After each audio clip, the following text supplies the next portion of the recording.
On with the building inspection staffing with John Warford. Go ahead, John. Thank you, Mr. Chair. Just wait for the screen to come up there. There we are. So I think a number of councillors are already aware that we've been really busy this year. So historically, in terms of building permits, we would do 250 to 300 a year, and inspections, say 900 to 1,000.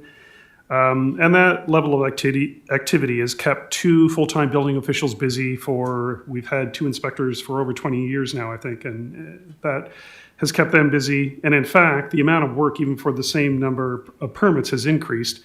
When we started building inspection in 1987, you were required to do 3 inspections, and then it went to 5, and now it's 7. So even with the same number of permits, the amount of work is increasing.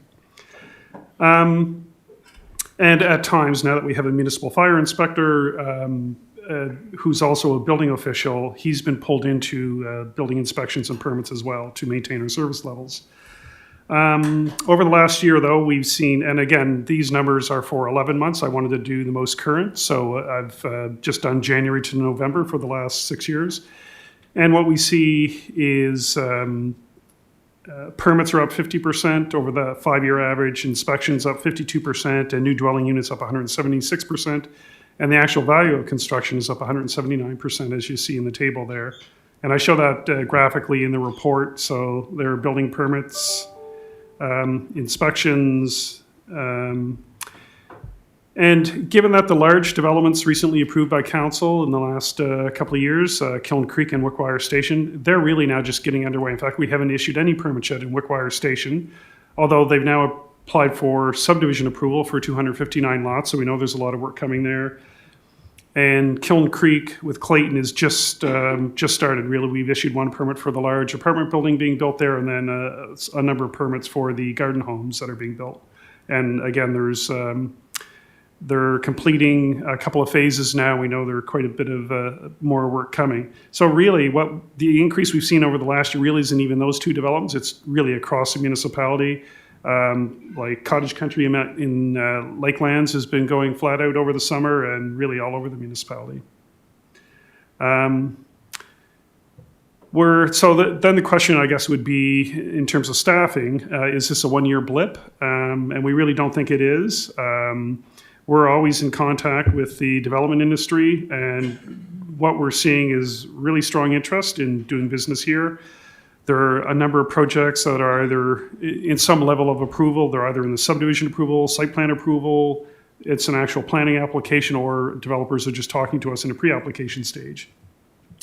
And one leading indicator I've found over the years that's really useful for predicting future inspection work is how many approved lots are being approved every year. There used to be like a 2 or 3 year lag. I think it's actually tighter now, but still it's an indicator. And what you see with the approved lots over the last years, that's actually increased even more, up 236% over the 5-year average. So we know that there's a lot more coming. So there are a number of impacts based on our current staffing. One of the things that we haven't been able to do in the last year is deal with stale permits. So when somebody takes out a building permit and they might call for a footing inspection and then a foundation inspection, maybe a framing, and then we don't hear from them for a year, what happened to that property? Now, some cases, it's just somebody doing it on their own. It's just taking them forever. In some cases, the project's been abandoned, and in other cases, somebody's proceeded beyond their inspections in terms of construction, and so those are the ones we want to catch. Now, it is a requirement to call for inspections, so we don't have to do that, but it's just a good practice to follow up on those stale permits. So we simply haven't been able to do that over the last year. We've also been using our fire inspector more and more. He's also a trained building official. The building permits are the things that happen on a daily basis. It's where the squeaky wheel is, I guess. So the fire inspections, which are more discretionary, get pushed to the back burner. There are about 800 buildings in East Hants that need to be inspected on a 3, 4, or 5-year schedule based on where they're at in the cycle. And obviously, if you get behind there, it's just that much harder to catch up. We were also lucky when John Strickland retired as our fire inspector, who's also a building official.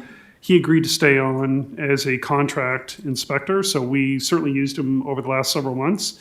But he's not interested in working full-time. I mean, he is retired. He wants to come in 1, 2, in a couple of cases we use him 3 days a week. And he's also going to be the least available when we need him the most in the summer when he wants to be at his cottage. So that's not really a long-term solution, although it certainly got us through the last year. We've certainly experienced lower service levels. I mean, we used to do a really good job of somebody called for a permit. They could get in a day or two to meet with an inspector. And if it was a home, we could issue the permit the same day kind of thing. And for inspections, we always told people to book them 48 hours ahead, but quite often we were able to accommodate 24 hours ahead. At the worst point this summer, we were booking inspections out 2 weeks, even with using John Strickland helping out. So that, it's improved a lot since then, but that's the stress times when you're busy like that. And then there are the personal impacts on staff who are dealing with this increased workload. I know our guys are skipping lunches all the time. They're staying late. They feel personal responsibility to do all these inspections and issue the permits. So, and they know people are waiting for them, so they're doing their best. So I think I outlined that just based on that workload, there's good reason to hire another inspector. In addition, we need to think about succession planning, and a third position would be really invaluable. I mean, if you have 2 inspectors and one leaves, you've just lost 50% of your building inspection staff. And they're not easy to come by. I mean, I thought about this earlier today. Since I've been here, we've recruited 7 building officials. 4 of them were not fully trained when we hired them, so they had to complete their training while they were on the job here. And in Nova Scotia, it's a little more difficult because it's not like community college trains building officials like Ontario does. So there's not a new crop every June. Basically, their association, the Nova Scotia Building Officials Association, does its own training. And they've actually been pretty good over the last 2 or 3 years in holding courses, but there's just not a regular, new crew of graduates every spring. So as a result, it can take several years for a new inspector to become trained, and that often results in municipalities having to hire someone who's not yet completed the training, as I mentioned. And under the Act, we can't have somebody sign off on inspections or permits until they do complete that training. So it's a very hard no if they're not fully trained. One of our inspectors, we know, I wouldn't say expected, I shouldn't have said could retire in 2 to 4 years. We're within probably that 5-year window. And if that happens with the current workload, again, we would suffer with fire inspections. We would have to hope our contract inspector is interested in picking up more hours. And our service levels would, again, I'm sure, suffer. As recruitment and training is a lengthy process, we're also seeking permission to begin this process next month of recruitment. So if we do hire a third inspector, what we would like to do is actually create a senior building official position. That person would be responsible for basically developing policies and procedures and practices to be used within the department. That's something Kelly has to do now. And an example is over the last year, a number of people wanted to use unstamped lumber, which hadn't seemed to be much of an issue before that. But so the building code requires that you use stamped lumber or you have somebody grade your lumber. There are some exceptions, and it was a bit gray in terms of what those exceptions were. So a lot of work, internal meetings, reaching out to other municipalities, provincial code coordinator. There were a lot of hours spent trying to figure that issue out, which Kelly was doing and trying to quarterback that. So we think going forward, it would be better to have a senior building official do that kind of work. And just Kelly's quite busy in her own job, as you saw, with the number of lots being approved over the last year. So it would just, again, the third reason would be to help out with some of the administrative burden for that position. So to conclude, our current staffing complement in building inspection is not sufficient for the increase in development activity that we've experienced over the last year and what we're expecting over the next several years. And for that reason, as well as succession planning and to share the admin burden for the manager of development services, we're recommending that a senior building official position be funded in the 22-23 budget. And there is a motion to that effect. Thank you, Mr. Chair. Thank you. First up to speak, Councillor Ryan. Yeah, a lot of what I was gonna ask was gonna be in John's presentation.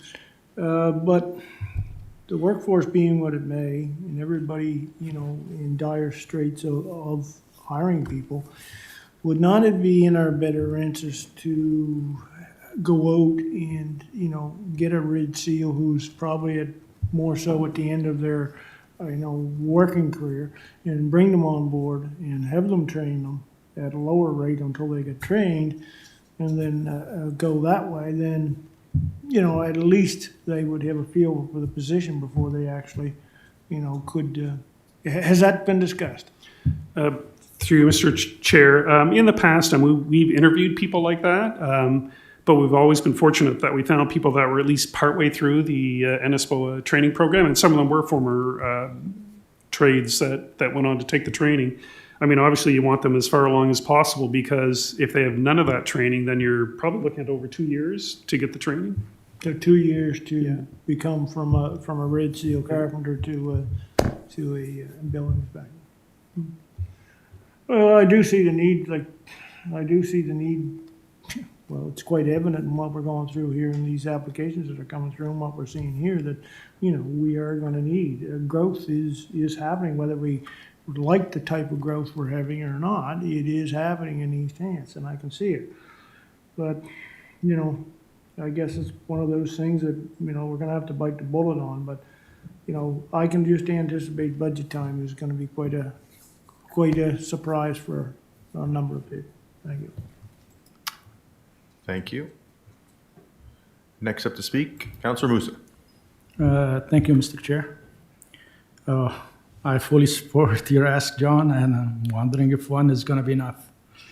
Because you mentioned in Mount Uniac, you mentioned cottage country, but I can tell you cottage country is nothing compared to what's coming to you next year and the years after. Like, I love that program, that town suite, and I go there, and you won't believe how many developers going after people buying 200 acres there. And those developers, once they go in, they don't take too long to finish. So I know Raymer is after 600 acres now, and another company bought 230 acres. That other than what we had on South Uniac and Etta Road and Morning Breeze and stuff. So you're gonna be busy in Mount Uniac with the traveling too. So I think your ask is very reasonable, and I'm wondering if one is gonna be enough. Thank you. Thank you. Next, Councillor Garden-Cole.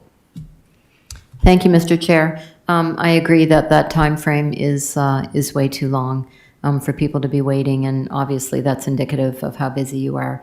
If you were to, through you to staff, if you were to create a senior building official position and hire someone, would they also be actively doing inspections as well? So it wouldn't just be a position where they were not in the field? Through you, Mr. Chair, absolutely. I think they'd only be spending 5 or 10% of their time on that admin part. They would be an active inspector for sure. Okay, thank you. Councillor Head. Thank you, Mr. Chair. I anticipated this quite a while ago. I figured you'd be coming here looking for this long before this because of feedback here somewhere. But I think it's certainly a need. We don't want to be people overworked, so I'm supportive, and I'll move the recommended motion that's there. Motion's been moved and seconded. Okay, on before the motion. Warden Rolston. I just wanted to make sure I understood correctly. I'm supportive 100% of the motion. Still only one new hire right now, Correct. Not a senior and a new one, but would be 3 and one would become a senior. Yep. No, just want to make sure I understood correctly. Thank you. Thank you, Warden. And yeah, I'm just going to add to that. I'm along the lines of Councillor Moose. I hope one is enough, but I think we might be going, because one of the things that I've noticed is a lot of people in their homes are now building garages, and those garages need the same inspection. So it's not a new home, but they're new buildings, and they're going up everywhere. So there's a lot more than just new homes being built. And yeah, the inspection process. I've received quite a few phone calls this summer about the 2-week wait on some of them, but they've been very good. So we have a motion on the floor. Is there any further discussion? Question's been called. We'll go to the vote.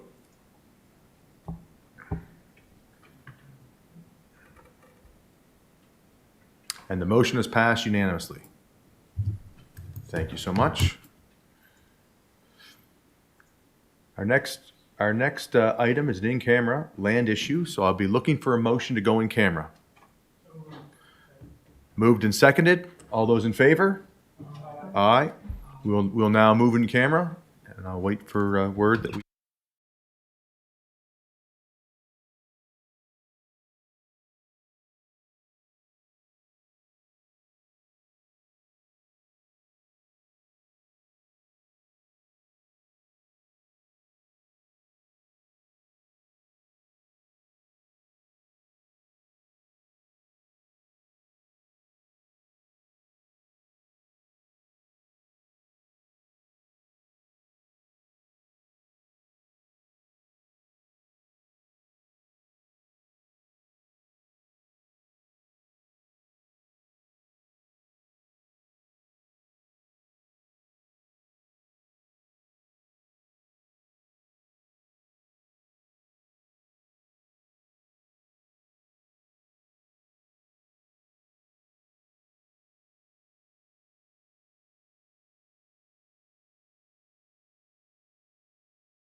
All right, everybody.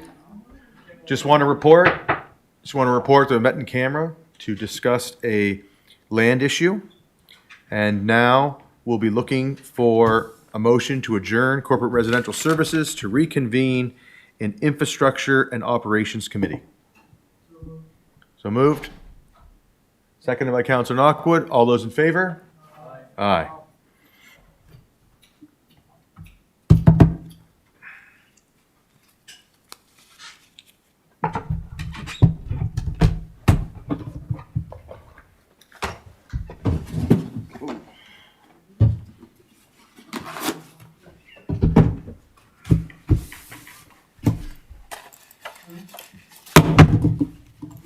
I'll just break it all. Just break it all. There you go.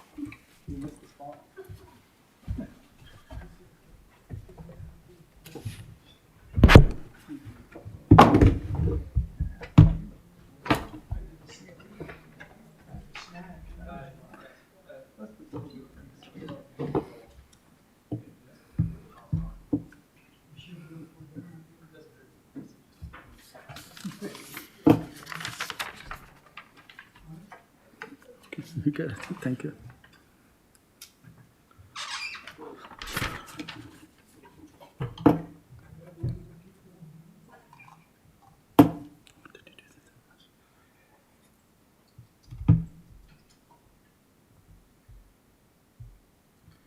Okay, we're gonna call our Infrastructure and Operation Committee to order, and the first item is the approval of the minute of November 16, 2021. Move in second, all in favor? Aye. Okay. Our next item is East Hants Exit Ramp Blizzard Challenge. Jesse. Oh, Andrea. Okay. I'm super excited to be here today to share with you an update on our 2021 pilot project for the East Hants Exit Ramp Challenge. As council asked staff this year to tackle litter, council put through a budget of $5,000 into our solid waste budget. So this was from special reserves. And so the purpose was a community grant program related to the adoption of the 100 series highway exit ramps for a litter reduction initiative. And so our report just outlines how that went, and it was awesome.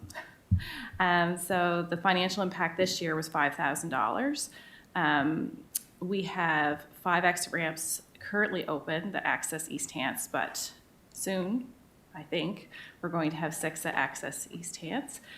So for next year, our recommendation is actually looking for an increase of a budget of $6,000 next year's budget, which would be part of our ongoing events for these exit ramps. So within the report, you'll see that we had 10 community groups tackle the litter at the 5 exit ramps. It was done in the spring and in the fall. Each group received a $500 grant. And at the end of the year, the groups cleaned up just under 3 tons of garbage, which is about 2,900 kgs of garbage litter, which is about 6,500 pounds of litter removed from our exit ramps. So we had an eclectic group of community groups that participated. So again, it was pretty awesome, I have to say. And it was very well received. All of our groups thought the grant money was very fair and reasonable. They appreciate the opportunity. Some of them asked first refusal for their ramps for next year if the project continues, or they would recommend other groups if they weren't able to do it next year. We did a spring kudos video out to our groups, and another one's in production for the fall groups right now, and lots of great feedback from really everybody that participated, and they got lots of honks and toots as they were cleaning up, so yeah. So again, our recommendation is that it continues as a regular program, and that we would increase the budget by $1,000 to include the new Lance interchange for next year. Thank you, Andrea. Okay, we have Councilor Hack. Councilor Hant. They worked very well. What I'm very proud of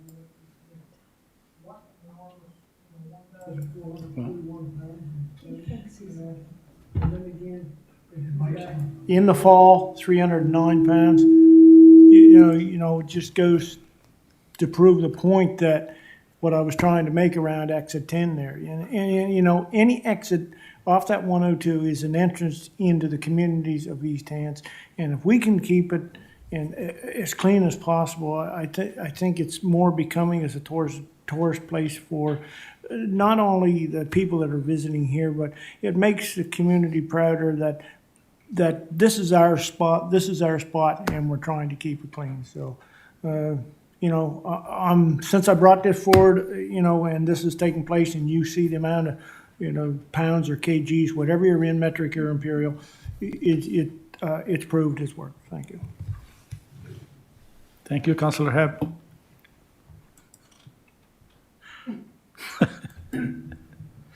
I want to thank Councillor Hebb for that report there.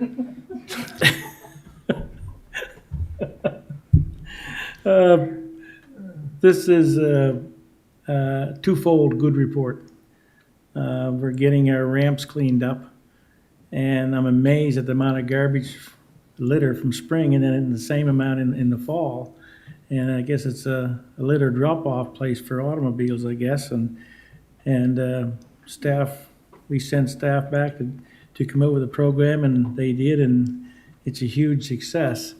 And not only that, we've got volunteer groups in the community that's actually enticed to do this because of the money. Their volunteer groups is a pretty easy way to make $500, and when they do this, they're proud of what they've done, and they can see their accomplishments. And I'm just hoping that this gets out to the rest of the municipality to see what we are doing and what benefit it is to the groups. So having said that, I'd like to move the recommended motion that's presented.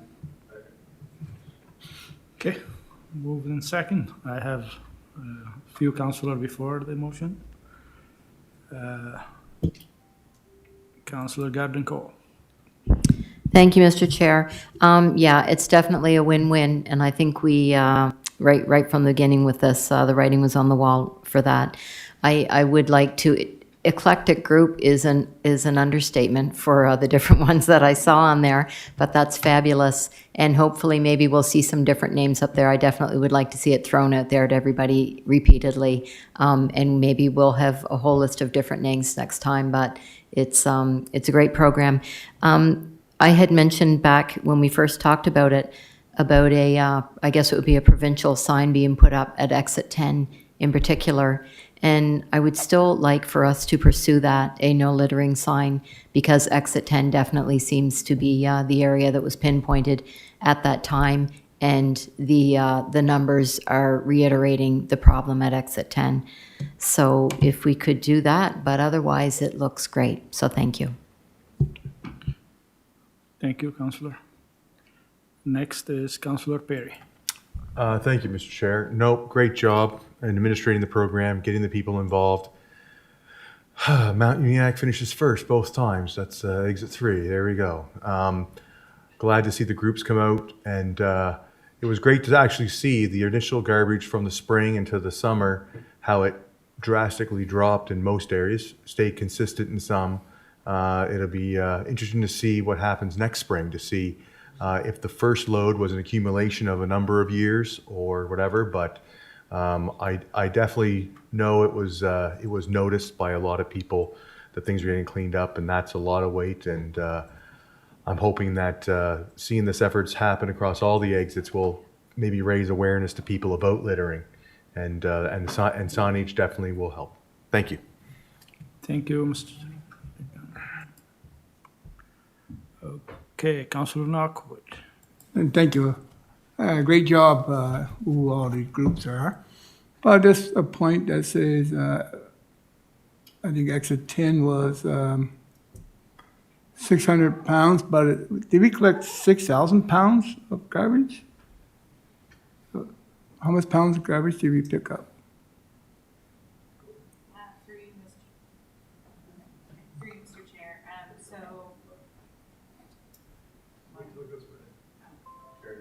Yeah. Oh, my bad. No, it's okay. So through you, Mr. Chair. So in the table, you'll see the different groups and what they picked up specifically at their ramps. The overall total of all the groups and all the cleanups was about 6,500 pounds of garbage. So yeah, so at exit 10 in this spring, we picked up about 640 kgs or 1,440 pounds. Okay. And then in the fall, they picked up 140 kgs and 309 pounds. So there was a nice reduction there. Again, to the councillor's previous point, the ramps hadn't been cleaned up like this initiative, probably ever. We've had people out picking them up, but this is like groups of people picking them up. So it'll be interesting to see next spring if it continues to go forward to see what the difference is season after season. Yeah. Okay, you said litter. Yeah. Okay, is it Tim Horton cups? Is it plastic bottles? Is it people's lawn furniture, barbecues? It just doesn't tell me what they're picking up. Yeah, through you, Mr. Chair. So that would be the next part, is to actually kind of delve into it. What I will say is that each ramp has its own personality, interesting enough. So we've had one ramp that had like 8 tires, and you could tell it was like a flat tire. Somebody changed their tire. They left the flat tire and then continued on their way. We had one ramp that had some shingles. Then we had on the flip side, we had stuff that was more like stuff that probably somebody threw a bag of, fast food stuff out the window and things like that. So it depends. Exit 10, actually, in the spring, they actually picked up railway ties, like some heavy stuff. So, or signs, ironically. They picked up some signage and things like that. So it just really depends on, Because I was watching Exit 10 ever since it was brought to attention. I was looking at it saying, what, how much garbage is there? I do believe there's a lot of Tim Horton cups, and maybe we should be dressing Tim Hortons too in this thing. Hey, we're paying like $6,000 a year to groups to picking up Tim Horton cups or Pepsi or Coke bottles. And if there was recyclables, what did they do to keep them? So through you, Mr. Chair, so they are provided recycling bags, but the stuff is really dirty. So it's really difficult for them to actually collect it for it to go through the recycling, because the recycling program, everything has to be clean and dry. So they did have bags. So everything that was collected, they left curbside or left at a location, and the municipal staff picked it up so we could go weigh it. But yeah, the stuff that would be recyclable was, covered in mud. And stuff like that. If there was any recyclable, I think you put it back into the program or divide it up to all the groups who are involved. Yeah. Okay, thank you very much. Thank you, Councillor Knockwood. I just want to mention that the CAO had to leave for another commitment. Okay, we go to Councillor Deputy Warden Mitchell.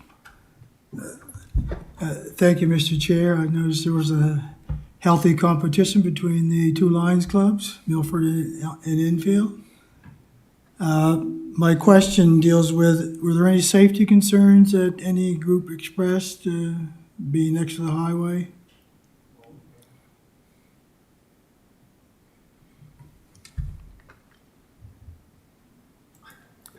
Through you, Mr. Chair. So the highway exit ramps, it's a very specific program.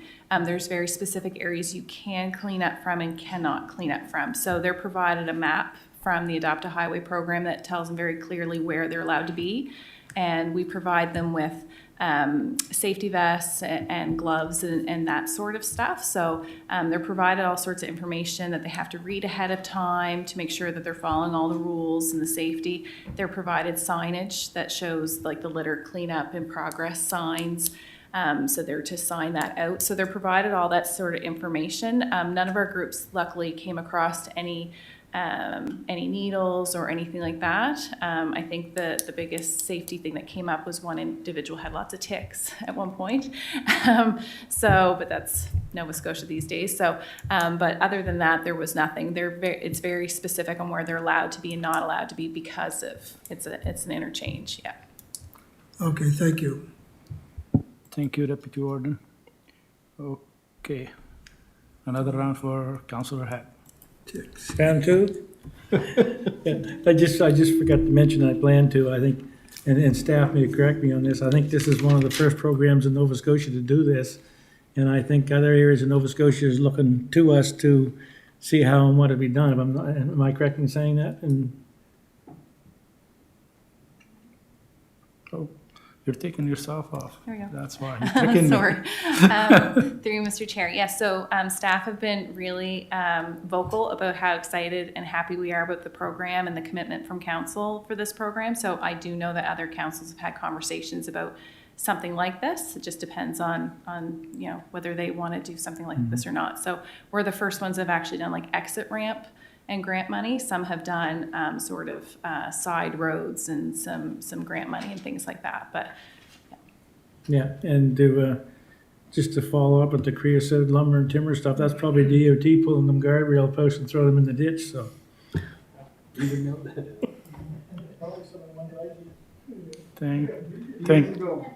Thank you, Councillor Hab. I see no one else to speak. Question being called. We go to the vote.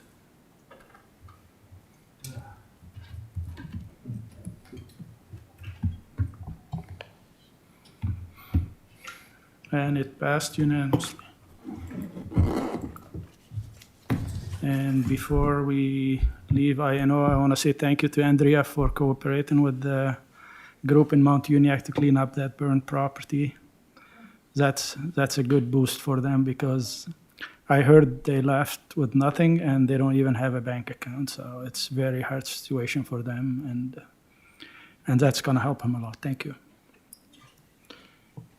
Okay. I'm looking for a motion to adjourn.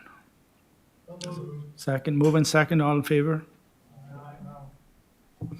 We're adjourned, and we're going to Park and Rec, I guess.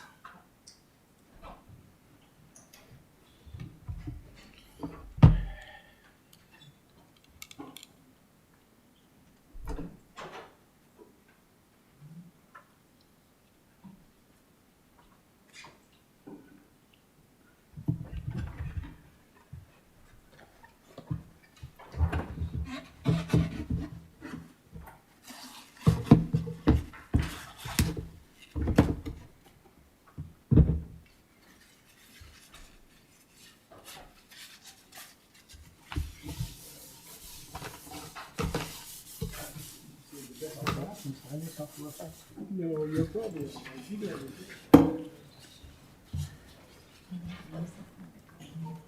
Yes, we did. Holding music.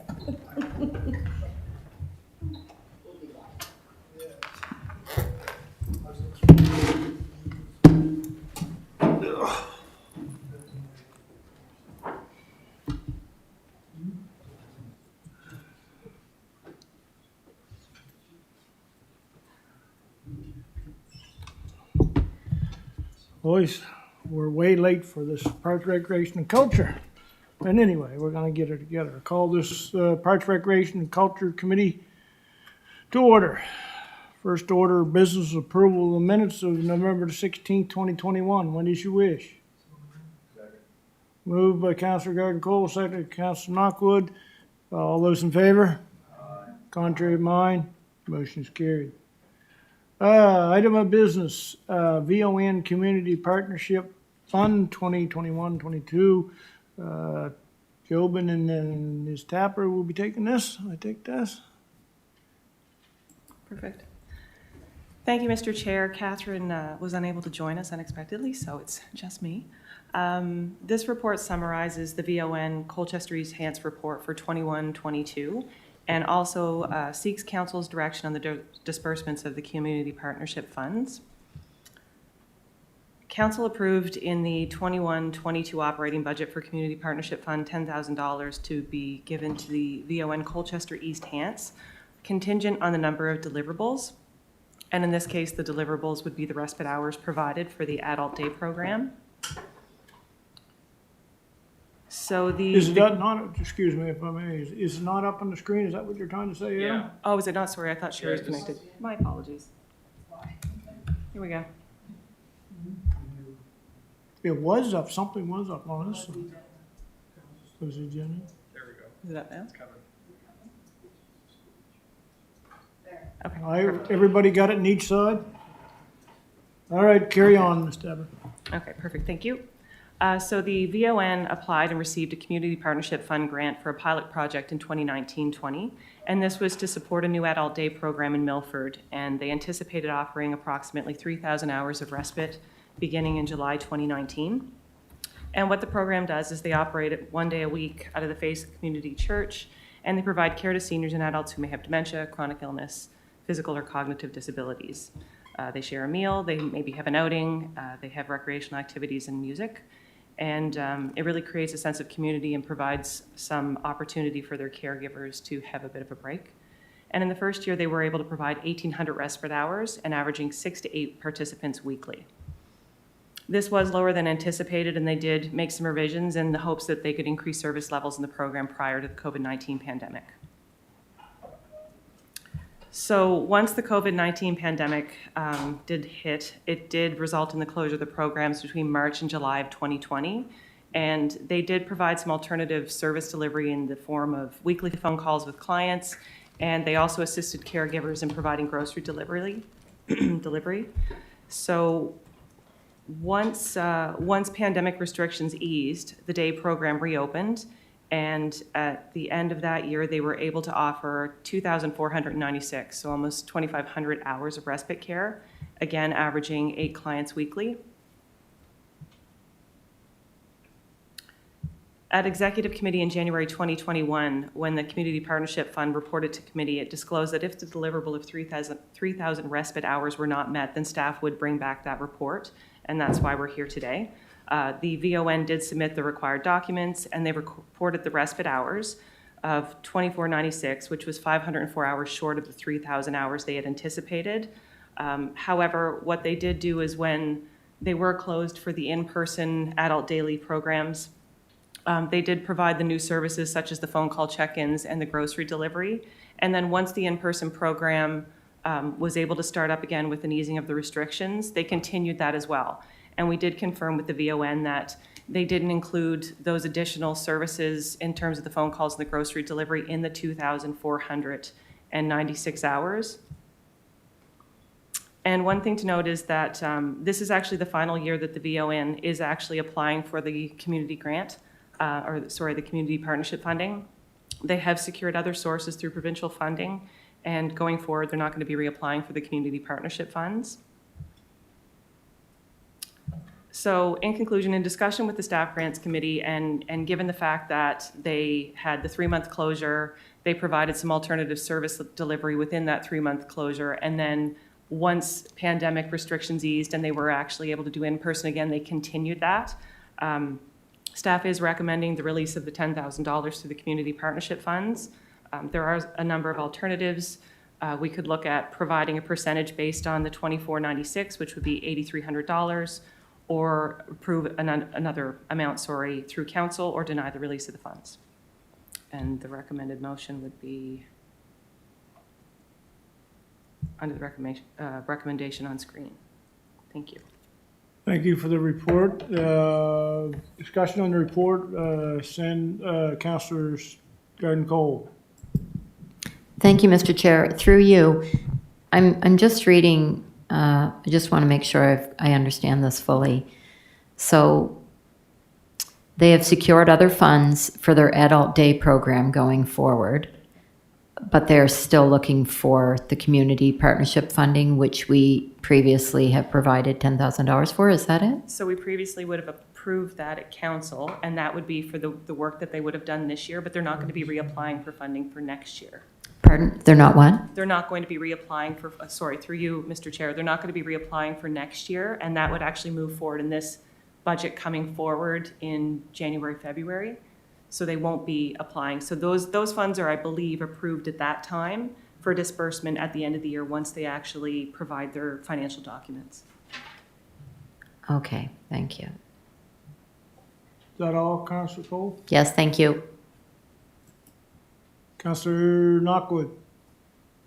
Thank you, Chair. I think it's a good program, and I think we can still continue on supporting it for this year. And I'll make the motion to pass, get them to 10,000 for this year. Do we have a seconder? Seconded. Seconded by Councilor Hibb. Any discussion on the motion? Question has been called and no other speakers have indicated. We go to the vote.